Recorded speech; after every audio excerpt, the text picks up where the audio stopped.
12장 1절 말씀입니다.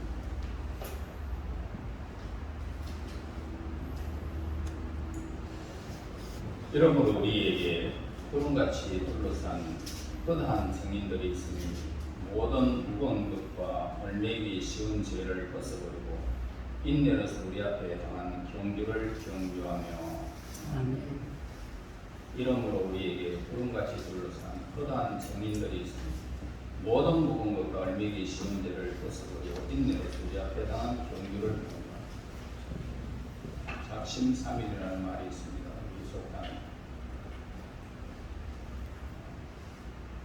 어떤 결정적인 그런 사건을 두고 우리가 마음을 품습니다. 이렇게 하리라 저렇게 하리라 마음을 품고 살지만은 사활을 못 넘긴다는 그런 뜻입니다. 예를 들어서 금년을 계획하고 시작하지만은 성공하지 못하는 경우들이 허다합니다. 이제 술은 안 먹어야지 결심도 결심합니다. 그러나 친구의 권유로 고통의 결과로 또 술을 마시게 됩니다. 날씬한 몸매를 바꾸기 위해서 작정을 하고 운동을 합니다. 잇몸 일으키를 일을 합니다. 그러다가 일주일에 그만 그러면서 힘이 든다는 것으로 또 거치게 됩니다. 우리는 가끔 어떤 남자의 권유를 보면서 감동을 받습니다. 그리고 헬스책을 구입하고 기구를 구입하게 됩니다. 그 책대로 하기만 하면 나도 똑같은 몸매를 가질 것으로 작정하고 그대로 또 시작을 하게 됩니다. 그러나 그렇게 하지 못합니다. 또한 우리에게 필수적인 건강식품을 우리가 먹게 됩니다. 나는 꼭 먹어야지.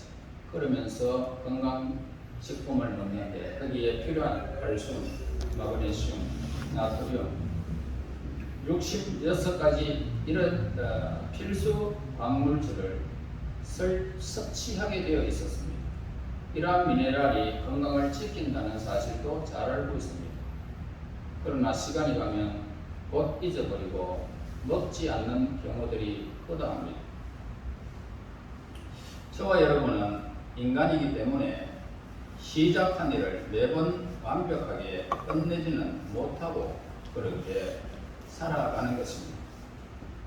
여러분이 살아오면서 미완성된 그런 삶을 우리가 되돌아보면서 그때라고 생각하면서 좀 더 해야 함을 느낀 적은 없습니다.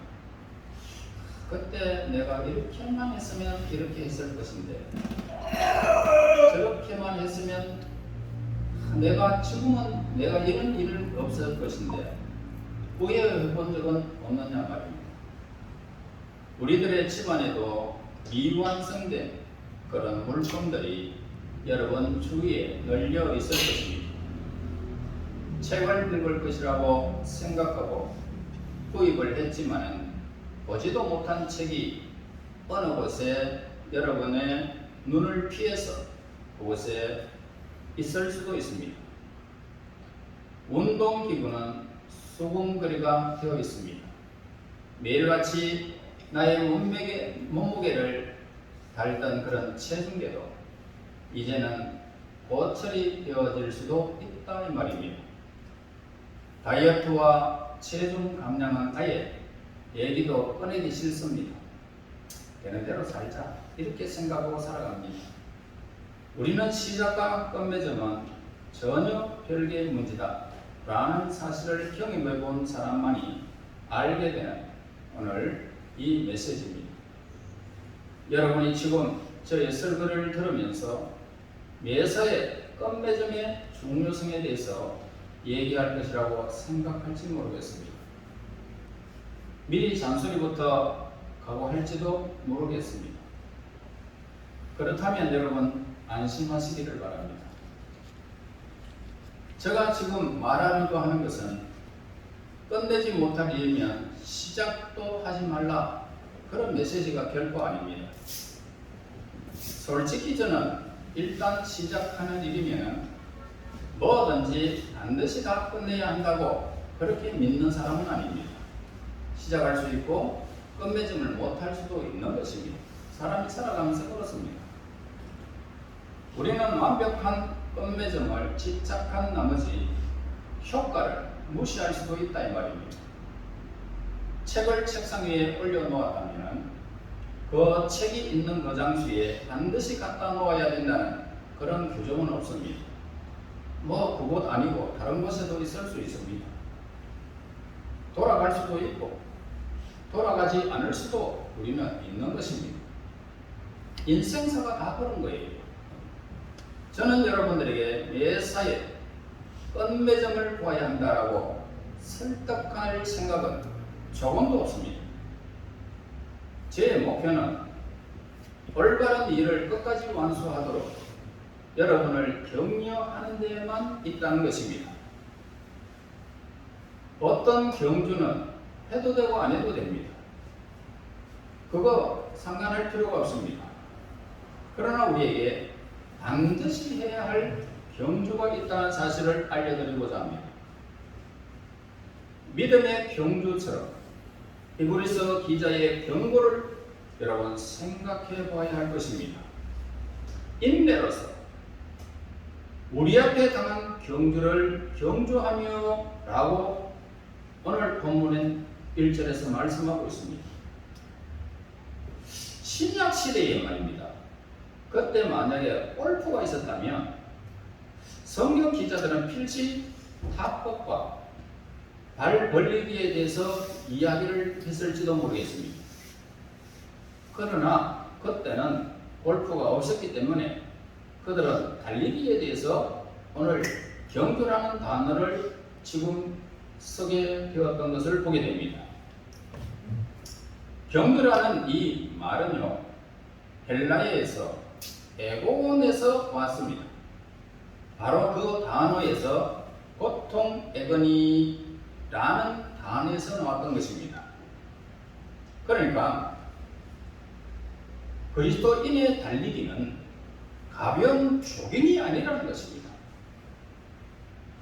녹초가 되도록 힘들며 때로 심한 고통이 따르는 이 경주를 우리에게 말해주고 있다는 것입니다.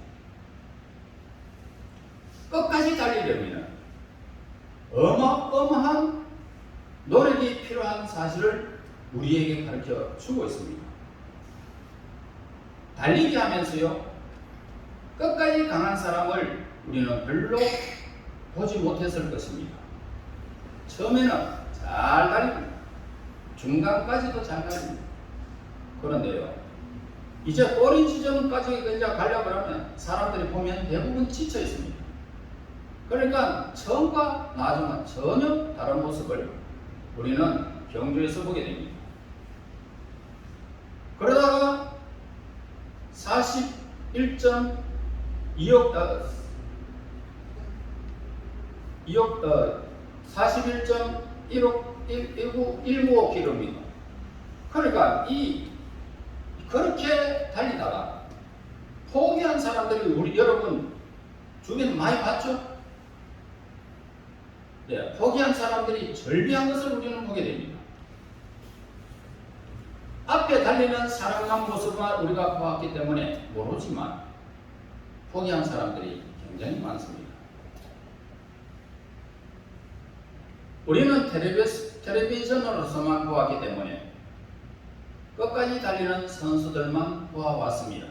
그러나 옆에서 구경하는 사람들은 한때 달리던 그런 사람들도 우리는 보게 되어집니다.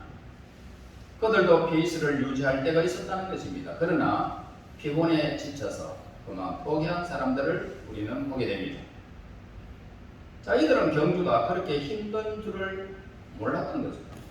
중간에 내가 이렇게 포기할 줄을 모르고 처음에는 씩씩하게 시작했던 것입니다. 길이 험악해서 의욕이 떨어졌거나 다른 주자를 보고 기세가 꺾여서 결국 포기한 사람인지도 모르겠습니다. 이유야 어찌 되었던 간에 그들은 더 이상 달리지 않고 달리는 사람들의 그 텔레비전을 보면서 그냥 보고 있다는 것을, 구경꾼인 걸 보게 됩니다. 여러분, 우리 성도들, 그리스도인들도 그럴 수 있다라는 것을 보게 됩니다. 교회에는 나올 수 있습니다.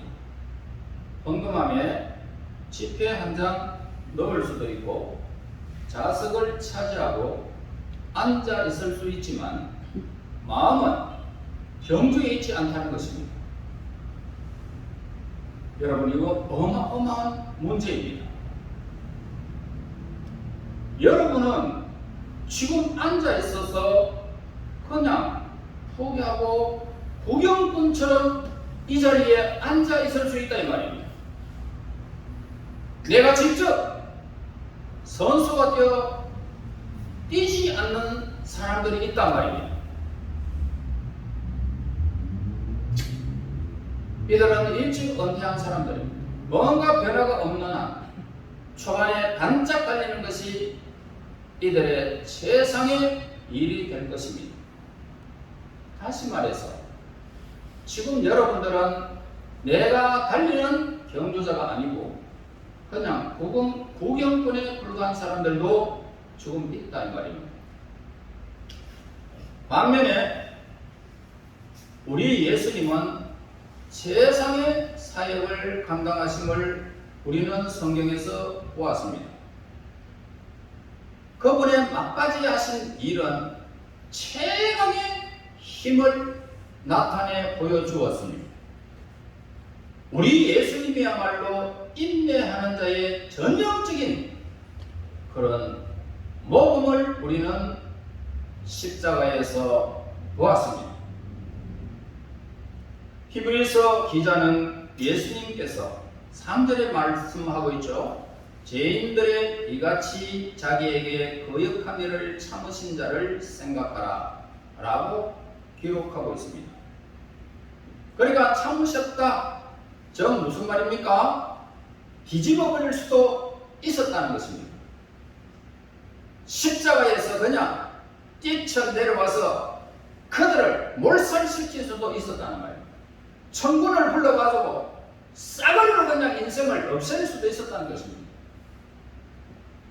예수님은 참으셨습니다. 다시 말 인내하셨어요. 예수님의 사역을 중단시킬 수도 있었고 하나님의 나라, 예수님이 있었던 하나님의 나라에 그냥 가실 수도 있었습니다. 다시 말해서 경주를 포기할 수도 있었습니다. 그러나 예수님은 그러지 않으셨습니다. 그분은 죄인들의 이같이 자기에게 거역한 일을 참으신 자라고 그렇게 우리에게 가르쳐주고 있습니다. 죄인을 위하여, 죄인을 살리기 위하여, 우리를 천국 백성 삼기 위하여 그분은 끝까지 참으신 것입니다. 예수님께서 우리 인간에게 거역을 당하셨다는 이 사실을 우리가 생각해 본 일이 있습니다. 인간에게 거역을 받으셨습니다. 그분이 시험을 당하신 일들을 성경에서 우리는 기록하는 것을 보게 됩니다. 한순간의 유혹이나 한 시간의 유혹은 우리는 혹시 견딜 수도 있습니다. 아니, 단 하루라도 우리는 견딜만 하다라고 할 수 있습니다. 그러나 예수님의 40일의 기록을 우리는 보게 됩니다. 누가복음 4장 1절 2절에서 예수께서 성령의 충만함을 입어 요단강에서 돌아오자 광야에서 40일 동안 성령에 이끌리시며 마귀에게 시험을 받으시더라 라고 기록되어 있습니다. 사탄은 옷가지처럼 예수님께 딱 달라붙어 떨어지지 않으려고 했습니다. 발걸음을 뗄 때마다 키에 대고 속삭였습니다. 길을 돌았을 때마다 회의를 심었습니다. 예수님은 분명히 사탄에게 유혹을 받으셨습니다. 다시 말해서 사탄에게 시험을 받으셨다는 말입니다. 어떠한 유혹인지 우리는 모르지만 시험을 받으신 것은 분명한 사실입니다. 예수님의 안에서는 전투가 벌어졌다는 말입니다. 밖에서는 스트레스가 밀려오게 됩니다. 유혹을 받으셨기에 그분은 경주를 하면서 포기할 수도 있었습니다. 그러나 우리는 성경에서 보게 되면 그분은 전혀 그러지 않으셨습니다. 계속 그분은 경주를 하며 달리셨습니다. 시험도 비난도 그분을 멈추게 하지 못했다는 것입니다. 경주 투자에게 구경꾼들이 욕을 한다면 어떻게 되겠습니까? 전혀 뛸 마음이 없이 그냥 포기해버릴 것입니다. 우리가 마라톤을 구경해보았지 않습니까? 몇 킬로 지점마다 물을 놓아두고 그 경주자들을 위로해주는 모습을 보았지 않습니까? 스펀지에 물을 묻히든지 병에다가 물을 놓든지 수건을 주든지 그러면서 경주자들을 위로하는 모습을 우리는 보았습니다. 격려를 해주잖아요. 박수를 쳐주고 잘 뛴다. 하 멋있습니다. 1등 하세요. 올인하세요. 끝까지 달리세요. 포기하지 마세요. 그러면서 우리는 박수를 보내는 모습을 보았습니다. 그들의 격려와 응원에 힘을 얻는 선수들은 완주를 하면서 그들의 힘을 얻게 되는 것을 보게 됩니다. 여러분, 우리가 물이 중요한 것이 아니잖아요. 응원과 격려가 중요한 겁니다. 그러나 그들이 비난의 말을 들었다면 어떻게 되었을까요? 게다가 그 비난이 그냥 무시해도 좋을 낯선 이들에게서 나온 것이 아니라 내 이웃과 내 가족들에게 그렇게 비난의 목소리가 나왔더라면 상상하기도 힘든 그런 부분들이 우리는 생각하기도 싫습니다. 달리기를 하는데 내 가족이 가장 가까운 친구가 가장 가까운 가족 아내가 아들들이 아버지 그만하세요. 야 친구야 그만해라. 그래 띠가 되겠나? 라고 비난을 준다면 상상하기 싫은 부분들입니다. 예수님께서 자기 백성들에게 이러한 소리를 들으셨음을 우리는 알고 있습니다. 요한복음 7장 12절에 예수께 대하여 무리 중에서 수군거림이 많아 혹은 좋은 사람이라며 혹은 아니라 무리를 미혹하게 한다 하나, 다시 말해서 무슨 말입니까? 예수님을 거짓말쟁이란 말이에요. 거짓말쟁이. 이렇게 말해버렸습니다. 요한복음 8장 48절에 보니까 유대인들이 대답하여 이르되 우리가 너를 사마리아 사람이라 또는 귀신이 들렸다는 말이 옳다 라고 그렇게 말했어요. 귀신이 들렸다니는 타 동네 사람이라고 하고 귀신 들렸다라고 했습니다. 예수님의 가족들조차 그분을 미친 사람으로 취급해버렸습니다. 동네 사람들의 대우는 한술 더 뜨게 됩니다. 누가복음 4장 29절에서 예수님께서 고향으로 돌아가시자 그들은 예수님을 낭떠러지에 밀쳐내려 했습니다. 그래도 예수님은 경주를 포기하지 않았습니다. 시험도 그분을 단련시키지 못했던 것입니다. 비난도 그분을 무너뜨리지를 못했던 것입니다. 부끄러움도 그분을 낙심에 빠뜨리지 못했던 것입니다. 히브리서 12장 2절 오늘 본문 다음절에 이렇게 말합니다. 저는 그 앞에 있는 즐거움을 위하여 십자가를 참았다고 합니다.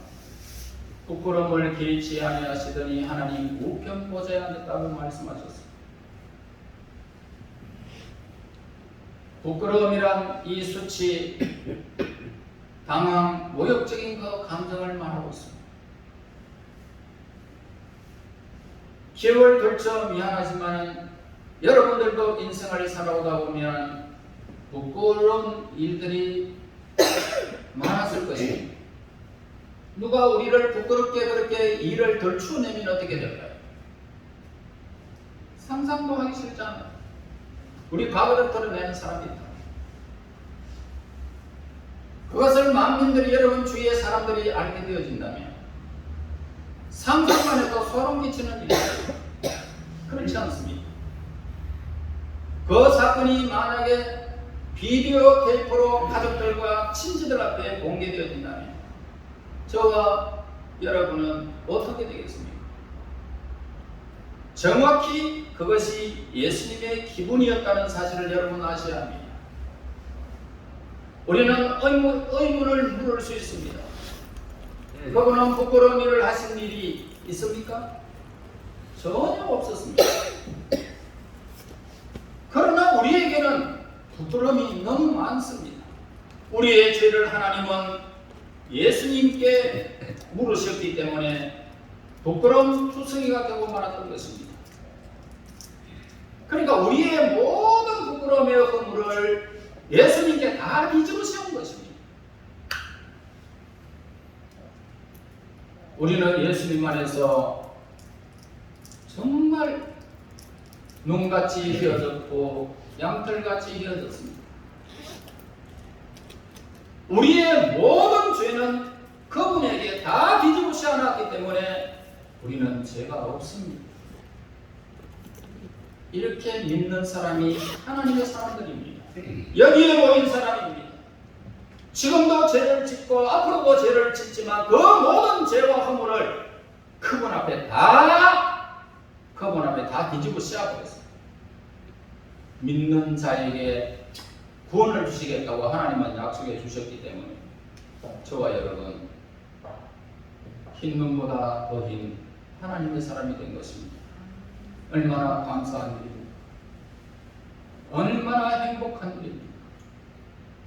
얼마나 아름다운 말씀입니까? 여러분 이 엄청난 비밀을 여러분들이 알았기에 하나님 앞에 놓은 것입니다. 예수님은 어머니와 사랑하는 이들 앞에서 벌거벗은 몸이 되셨습니다. 동료 인간들 앞에 부끄러움을 당하셨습니다. 무거워 휘청거릴 때마다 강제로 십자가를 져야만 했습니다. 자신의 교회 앞에서 부끄러움을 당하셨습니다. 당시의 목사들과 장로들이 그분을 조롱하면서 욕했습니다. 예루살렘 도성에서 그렇게 어마한 무리들 앞에 부끄러움을 당하신 것입니다. 우리의 허물과 죄악 때문에 그분은 죄인의 몸으로 사형을 선고받았던 것입니다. 부모들은 아이들에게 멀리서 그를 가리켜 저 사람 나쁜 사람이대, 나쁜 사람 저렇게 되는 거야, 비난을 했던 것입니다. 그러나 인간들의 비난은 하나님 아버지 앞에서 느끼신 부끄러움에 비하면 아무것도 아니었습니다. 자기 혼자만 부끄러움도 감당하기 어려운 우리들이지 않습니까? 온 인류의 부끄러움을 한꺼번에 지는 것은 상상도 할 수가 없습니다. 부끄러움이 파도처럼 밀려와 예수님을 덮어 씌웠던 것입니다. 한 번도 사기를 친 일이 없음에도 불구하고 그분은 사기꾼으로 몰려버렸습니다. 단 한 번도 거짓말 안 했음에도 불구하고 그분은 거짓말쟁이로 통해버렸습니다. 욕정을 따른 일이 없음에도 음란한 자의 수치를 덮어버렸습니다. 도대체 어떻게 예수님은 이런 수치를 견뎠단 말입니다. 무슨 힘으로? 예수님은 온 세계의 부끄러움을 견딜 수 있었던 것입니다. 우리는 그 대답이 필요한 것입니다. 어떻게 이기셨을까요? 그것은 우리도 예수님처럼 시험을 받았기 때문이죠. 우리도 예수님처럼 비난을 당했기 때문입니다. 예수님처럼 부끄러움을 당하기 때문입니다. 그러나 우리는 예수님과 달리 포기하고 말았습니다. 어떻게 하면 우리도 예수님처럼 계속 달릴 수 있을까? 우리의 마음이 어떻게 예수님의 인내와 같은 마음을 품을 수가 있을까? 히브리서 12장 2절에서 그 답을 우리에게 말씀합니다. 그 앞에 있는 즐거움이라는 단어를 우리에게 보여주고 있습니다. 예수님의 초점은 바로 그것이었습니다. 그 앞에 있는 즐거움. 다시 말해서 십자가의 죽음 너머에 있는 하나님의 영광을 보았던 것입니다. 우리도 그 초점을 하나님 나라에 있는 그 즐거움을 목표로 삼는다면 우리는 계속 경주에서 뛸 수가 있습니다. 이것은 뭡니까? 하나님 나라에서 보상이 우리에게 이루어진다는 것입니다. 그 앞에 있는 즐거움. 천국의 영광이나 황금길이나 천사나 음악과 잔치에 대한 말도 없습니다. 심지어 이 구절에서는 천국이라는 말조차 다 빠져 있습니다. 그러나 단어는 빠져 있을지 모르지만은 능력은 그렇지 않습니다. 여러분은 기억하시겠지만은 천국은 예수님께는 낯선 곳이 결코 아닙니다. 천국에 있다가 오신 분이시기 때문에. 예수님은 천국 생활을 먼저 하신 후에 지상 생활을 하신 유일하신 분이십니다.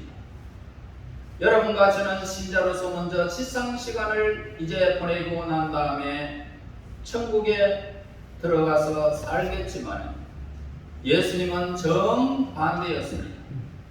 그분은 이 땅에 오시기 전부터 천국에 계셨고 천국을 아셨습니다. 돌아가면 자신을 기다리고 있을 것이 무엇인지를 그분은 아셨습니다. 하늘에서 무엇이 기다리고 있는지 아셨기에 이 땅에 그렇게 부끄러운 것을 참으셨다고 말씀하고 있습니다. 견뎠다는 것입니다. 그래서 히브리서 12장 2절에 그 앞에 있는 즐거움을 위하여 십자가를 참으사 부끄러움을 상관하지 않았다는 것입니다. 마지막 순간에 예수님은 하나님께서 그 앞에 놓아두신 즐거움에 늘 초점을 두었습니다. 다시 말해서 하나님 우편에 앉아서 모든 권세를 누릴 수 있는 그 상을 초점에 두셨다는 것입니다. 상에 초점을 두심으로 경주를 완주할 수 있을 뿐만 아니라 끝까지 강하게 달릴 수가 있었던 것입니다. 저도 그분을 따르려고 최선을 다하고 있습니다.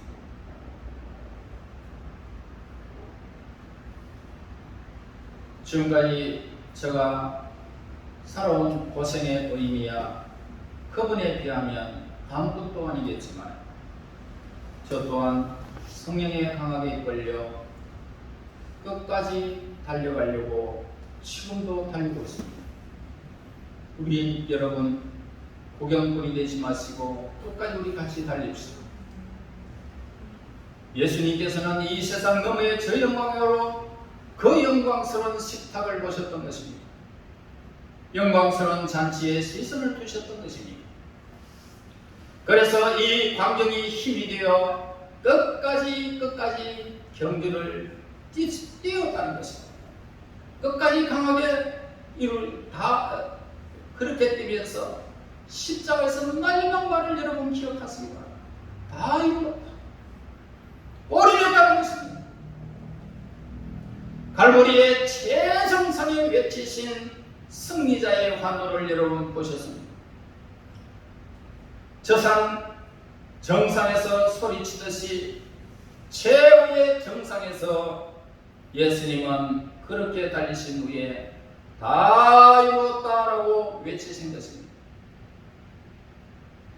우리 또한 예수님 안에서 저 위에서 부르면 상을 위하여 뛰는 자는 예수님의 그 영광의 잔치자리에 저와 여러분이 임하게 될 것입니다.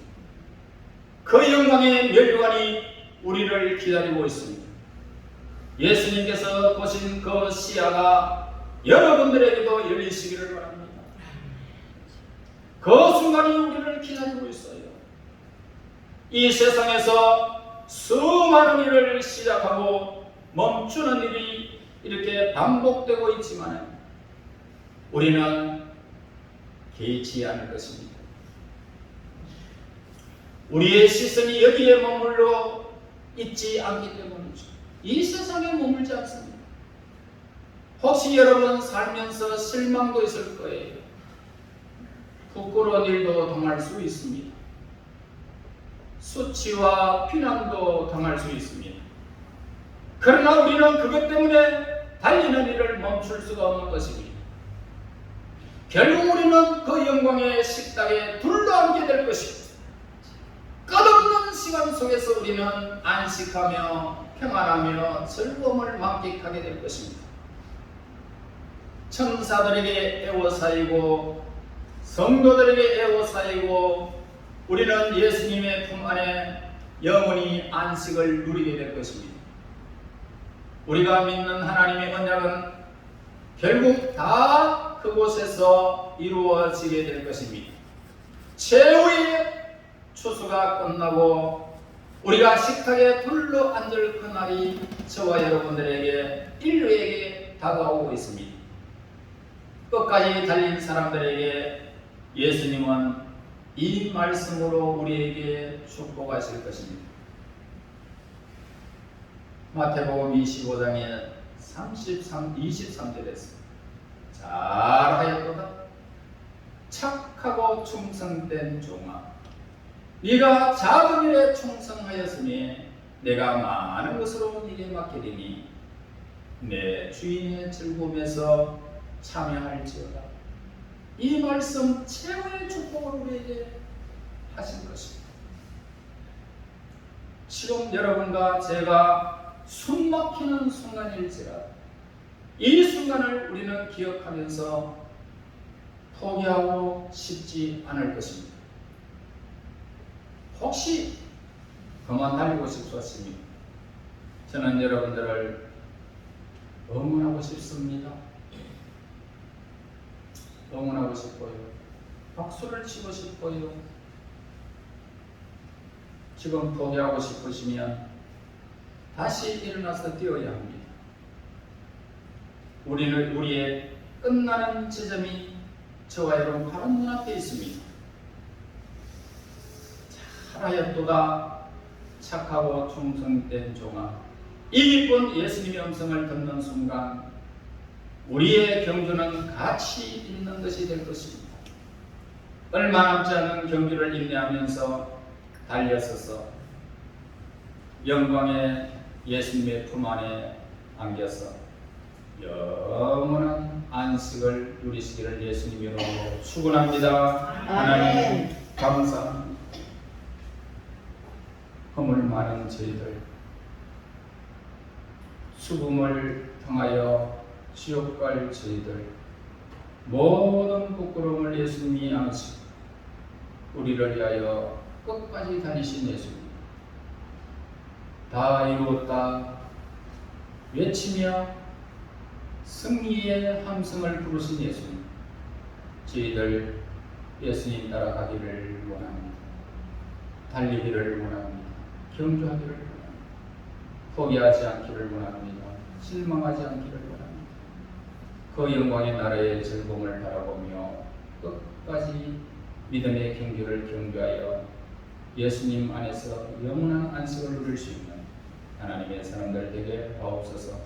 예수님 이름으로 기도하옵나이다. 아멘.